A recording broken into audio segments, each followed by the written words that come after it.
I posted every day for 7 days. The content wasn't perfect at all, but one TikTok hit over 22,000 views organically. And it all happened on an account which was created right one day before I started posting regularly. So here's what actually happened, what I learned from it, and how you can replicate it as well. Hello people. So who am I? I'm Jan. I'm a student marketer trying to build my own marketing agency Arc Infini here in Finland. The goal is to help local businesses with hands-on custom marketing. So enough with the intro. Now let's get to the good stuff. Okay, let's start with the challenge that I faced personally. So week one was very challenging because I was quite new to it and I was just learning the ropes. The shots were all over the place. They were really mediocre. The creativity was kind of non-existent there. And on this channel, I always talk about a thing called magic, from which I mean truly great stuff. But in that first week, it was nowhere to be found. Quite embarrassing and quite awkward. Still to this date, I am still thinking, what was my client thinking about me in that first week? Because I was just going with the flow and things were really overwhelming me at that time. But we built up on everything and bounced back very fast. The local businesses, they think that they need cinematic quality over everything.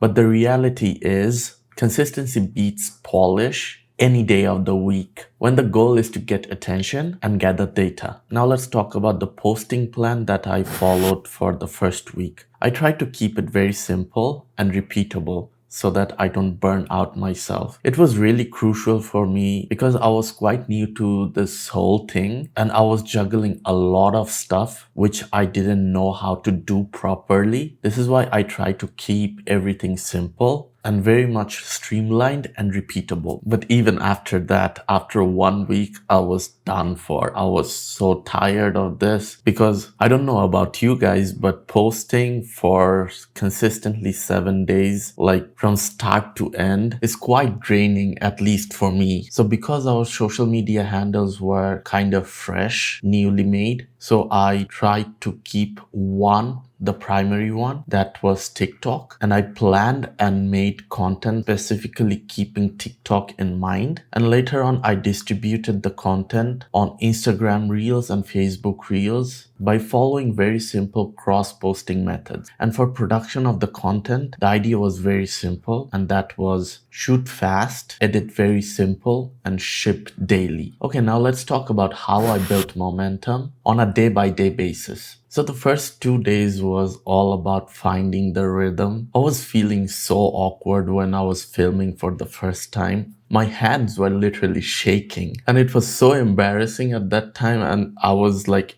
from inside, I was telling myself like, oh no, don't freak out. Don't freak out. I had to do so much more work in the post-production just to fix that shakiness.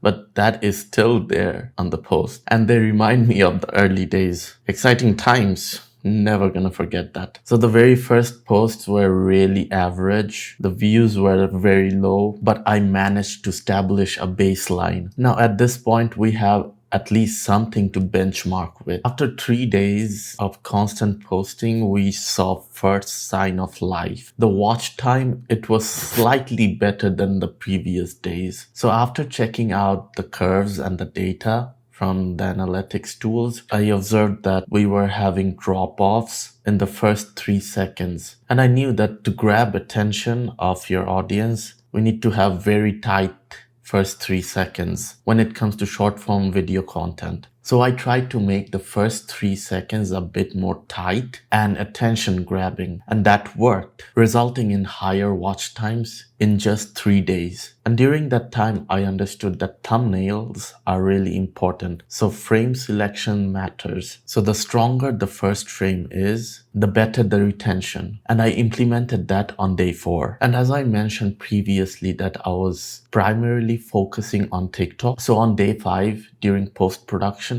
I leaned into one angle hook that felt native to TikTok. That means fast cuts, beats, and human faces with interactions. But my client and the staff there wasn't really comfortable showing their face on the camera that time. So I had to come up with creative ideas and more of effects and stuff. So we were getting more likes, more comments on our videos. So starting from day 6, I was relentlessly replying to the comments, which boosted our social proof and which resulted in more watch time and more shares, and views came along. And exactly on day 7, the magic happened. One of the posts broke out. I wouldn't say it went completely bonkers viral. I would say it did well, and that video got 22,000 views. Still, the content wasn't perfect. It was really mediocre. The color grade was really bad, but learning from past experiences from the previous days, that resulted in this video to break out. So following the curves and analyzing the data really helped to make a video do really well. Okay, now let's break down the semi-viral video that we got in just 7 days. So the most important thing was the hook, the first 2-3 seconds. In that time, I tried to showcase the subject really clearly, the movement, and of course, and what was being said in the video. For the voiceover, I used 11 Labs, which is a voice generation AI software, and the whole voiceover was in Finnish, and it connected really well with the audience. Because our main audience base are Finnish people, I am totally not sponsored by 11 Labs, but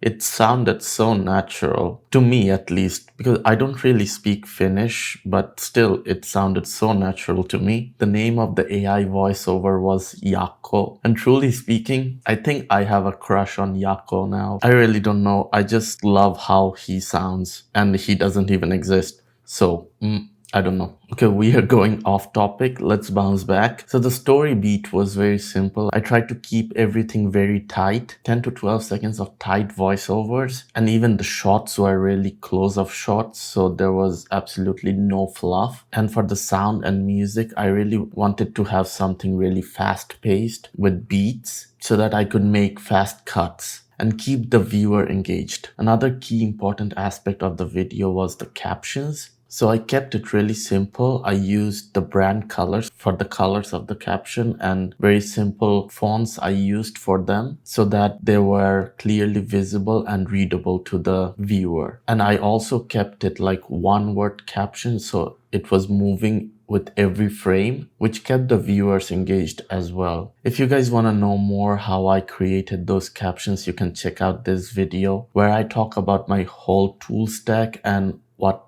AI softwares I use to make all these happen. So you can go check that out. And I really had some fun in that video by yapping about the tools and softwares that I love and use every day. And at the end of every video, I kept a CTA, that is call to action. It was kind of soft, but still asking people to come to the restaurant itself or to order online. So after doing all that, it was time for me to go through the data after the video was posted. And looking at the retention curve, it was quite evident that there were very fewer early drop-offs and the mid-section hold was quite strong and people stick to the end more often compared to previous videos. And that was it. I understood how it worked. The key takeaway from this is that the video was not perfect at all, but still it was just native, fast and specific. So the actionable lessons that I got from this was quite clear.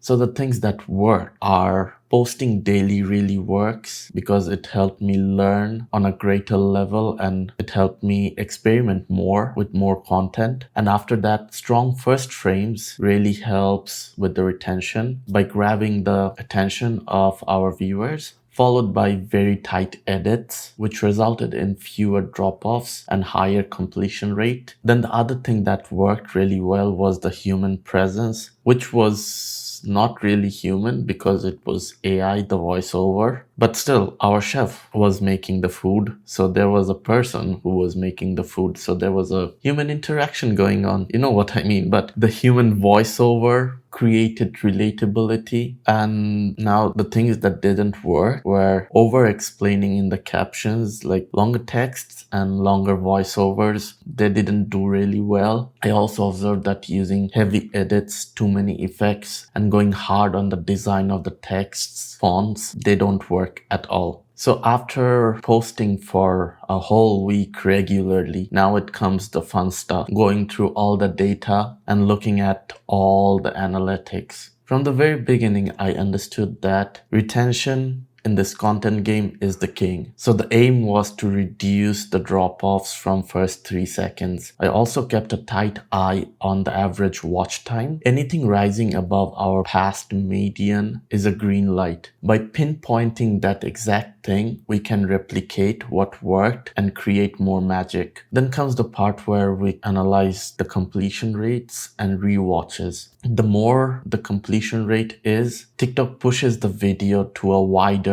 viewer base. Comments and saves, they might seem really small, but they are mighty indicators of resonance. So the key takeaway is that we have to focus on one metric each and every time and improve on that and reiterate what's working. And there you have it. You got yourself the magic. So to replicate the whole thing again and again and again, I would go through all the steps every time, what I learned from this. So the first one is testing hooks, what works, what doesn't work. Then locking the format by keeping the best hook but varying the subject. Then tuning the retention, getting rid of the fluff as much as possible from the first 5 seconds and getting right into the action. And the last one, I would call it amplifying the post by replying to the comments of the post and engaging with your viewers as much as possible. So where this goes next? I should not tease the next video here at the moment, but maybe I will make a video on how I converted those views into real-time customers. Maybe, I don't know. Let's see what happens. Not promising anything. So yeah, that's it for today. That was the whole flow that I went through from being awkward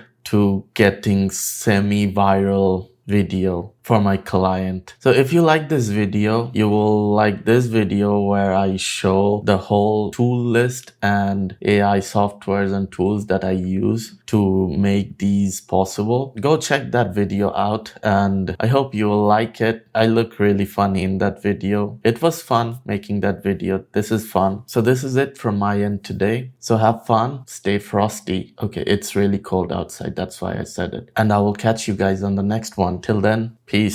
Oh my God. Oh, this is good stuff.